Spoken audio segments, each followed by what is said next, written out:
What's up? It's your boy Carcino here, and let's talk about it. Don't forget to support the page and hit the Cash App up.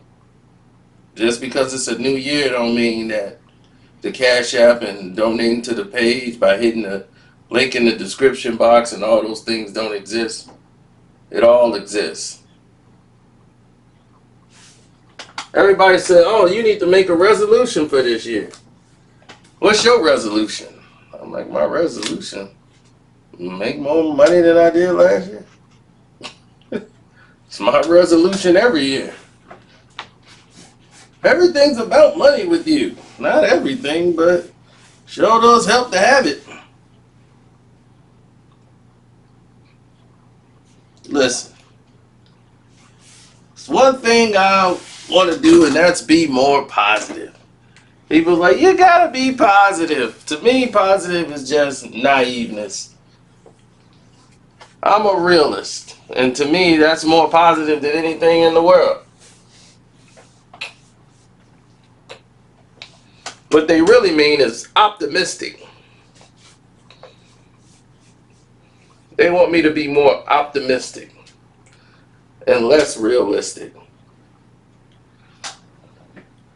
They want me to tell people what they want to hear more than tell people the truth. And that's what's been happening right now. I'm like, everybody out here is telling people what they want them to hear or what they think they want to hear rather than telling them the truth. That's the history of this world. That is the history of this world. Everything's a lie. Right? We say stuff like, oh, Christopher Columbus freed the slaves or came here to help the Indians, the Spanish-American War, slavery in general. Everything's a lie. Right? So what's this being positive stuff's all about? Huh? Good information for the soul.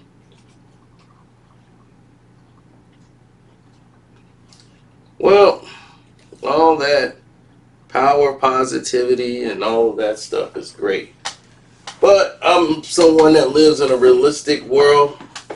And in a realistic world, you tell me.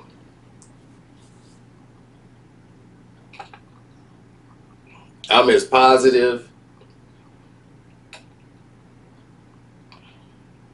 when I see something is positively working. And I positively see a problem and I'm supposed to not talk about it. Let's talk about coaches, right? We hear how the NFL is so bad, right? When it comes to black coaches and, general managers and everything else. And they say, well, why is the NBA and the NFL so bad when it comes to these things? Look at the NBA. Okay, let's look at the NBA. How they treated black coaches.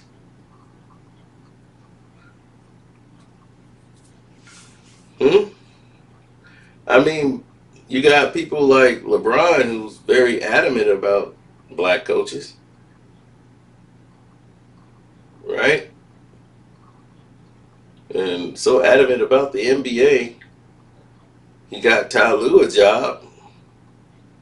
Then Ty Lue got fired.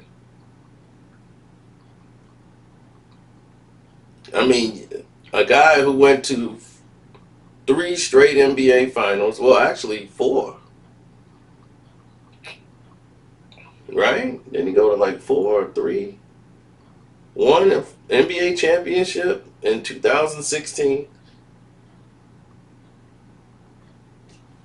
for a city that has never won anything. He was the head coach of that. So while Ty Lue was the head coach of that and he kept going to the NBA Finals, the 1 year that he doesn't have LeBron James, he doesn't make it a half a year, and you fire him within a couple of months because you decided on losing games and not playing certain people that can help you win games. And the coach is deciding that's not what he wants to do because that doesn't help him. You know, you got grounds to fire him now. He's doing what you want him to do, but there's no guarantee he's going to keep his job. And then next thing you know, he's out of a job. So congratulations, you got what you want. But this coach here, if any other team's looking at him, they look at him like you have no control over the team, and you know why you can't assess talent because you're good guys and you're playing guys that shouldn't be playing. So that's confusing looking like to other teams if he's ever going to try to get hired again. And it seems to be such a short window. You know, it's like everybody's on a short leash when they're seen to be African American in the NBA. You know, they lose a couple of games. You know, we got to start thinking about it. Maybe, you know, this is too much for them. You know, you take a situation like Fizdale with the Grizzlies when he came there and got the team winning.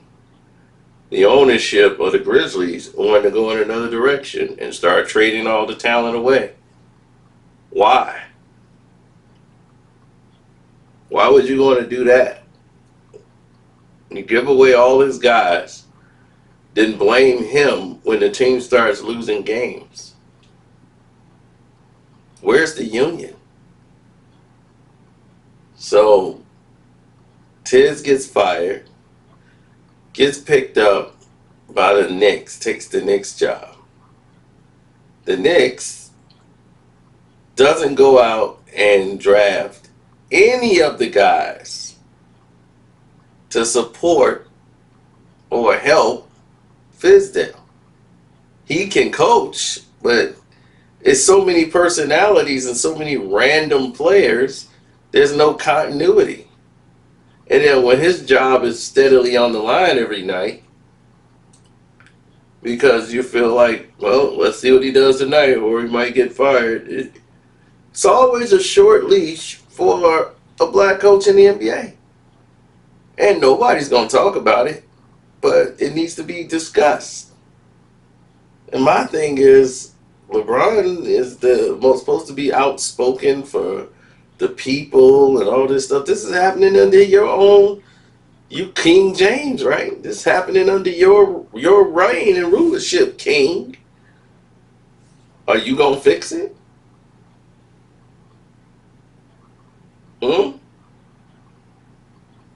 Is he going to fix it? Coach of the Year, fired.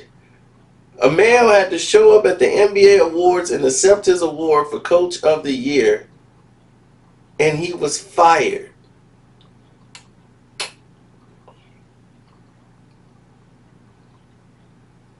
Replaced by another coach, and Nick Nurse, who's more like a wet nurse. And they bring him in and act like he was the difference in winning the championship. No, the difference is you brought over Danny Green and Kawhi Leonard. You brought Kawhi Leonard over. You got Marc Gasol already there. And now this is a team that could make a run for a championship.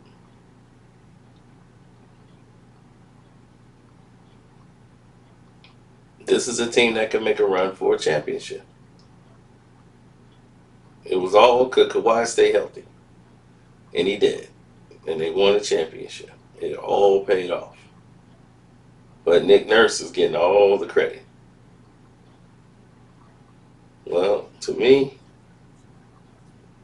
if you had to put Casey in there, you got the same results. But they did what they wanted to do. They got who they wanted to have. on the coaching roster. So when people say, do you feel a certain way? Hell yeah, I feel a certain way. I feel that it's unfair. Look at Earl Watson in Phoenix. I know it's Phoenix and don't nobody pay attention, but Earl Watson was given an ultimatum by the general manager. And the general manager was like, look, it's coming from upstairs. He's like, why do you want me to sit Devin Booker? They wouldn't let him play Devin Booker. They wanted Devin Booker to sit on the bench, and they were going to play Brandon Jennings. And he's like, why are we playing this guy? No, I'm going with Booker. Booker's the best guy. He needs to be on the floor.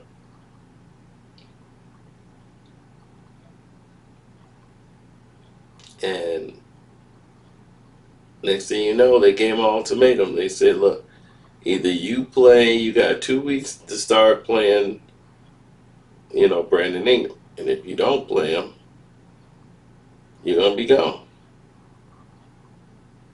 So he decided to be defiant, and he was terminated.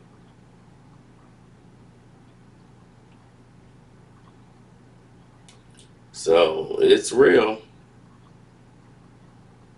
Just to let you know, it's real.